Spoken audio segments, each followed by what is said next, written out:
Hi viewers, welcome to Senthil's kitchens. இன்றைக்கி செந்தில்ஸ் கிச்சனில் நம்ம ஒரு ஆரோக்கியமான ஆட்டு ரத்த பொரியல் எப்படி செய்யலான்றது தான் பார்க்க போகிறோம். வாங்க.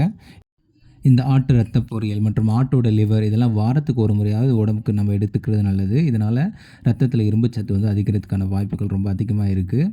வாங்க இந்த ஆட்டு ரத்த பொரியல் எப்படி செய்யலான்னு பார்க்கலாம். முதல்ல ஆட்டு ரத்தத்தை நல்லா கழுவி எடுத்துக்கலாம்.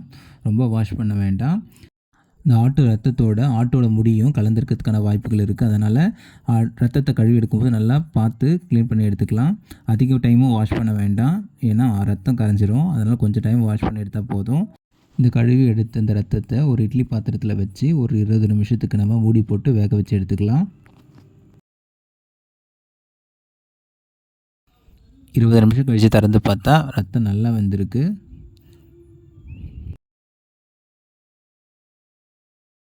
அடுத்து இந்த ரத்தத்தை ஒரு கத்தியால் நல்லா கீரல் போட்டு நல்லா பீஸாக ஆக்கி எடுத்துக்கலாம்.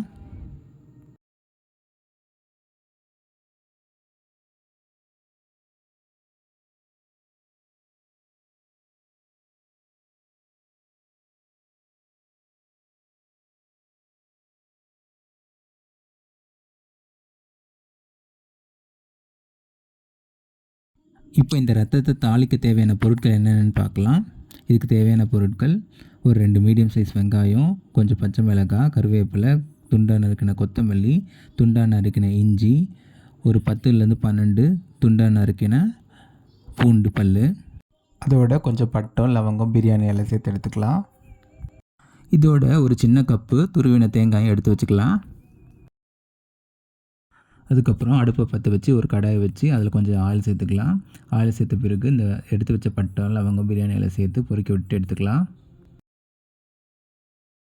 இதோட துண்டை நறுக்கி வச்ச பூண்டு பல்லையும் சேர்த்து வதக்கிக்கலாம்.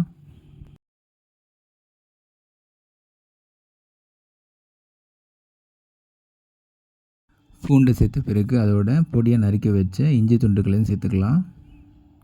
இந்த இஞ்சி துண்டையும் பூண்டு பல்லையும் சேர்த்து சாப்பிடும்போது ரத்த பொரியல் சாப்பிட ரொம்ப நல்லாயிருக்கும். இதோட பொடியாக நறுக்கி வச்சு 2 வெங்காயத்தை சேர்த்து வதக்கிக்கலாம்.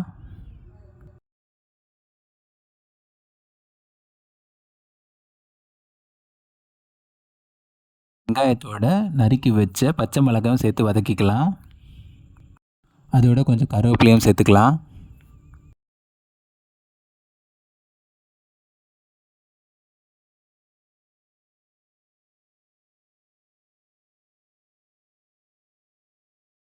இப்போ கொஞ்சமாக ஒரு 1/4 டீஸ்பூன் அளவுக்கு உப்பு சேர்த்துக்கலாம். ஏன் உப்பு கம்மியாக சேர்க்குறேன்னா, இந்த ரத்தம் உற வைக்கும் போதே அவங்க உப்பு சேர்த்துருப்பாங்க. அதனால் கொஞ்சமாக சேர்த்துக்கலாம். தேவைப்பட்டால் அதுக்கப்புறம் வேணுனாலும் ஆட் பண்ணிக்கலாம்.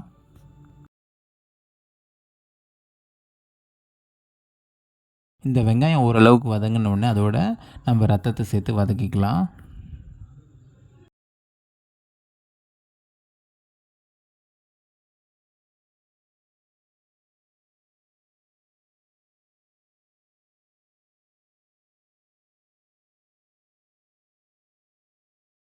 இப்படி கரண்டியால் வச்சு நம்ம பெரிய பெரிய பீசஸ்களையும் துண்டு பண்ணிக்கலாம் வதக்கும் போதே.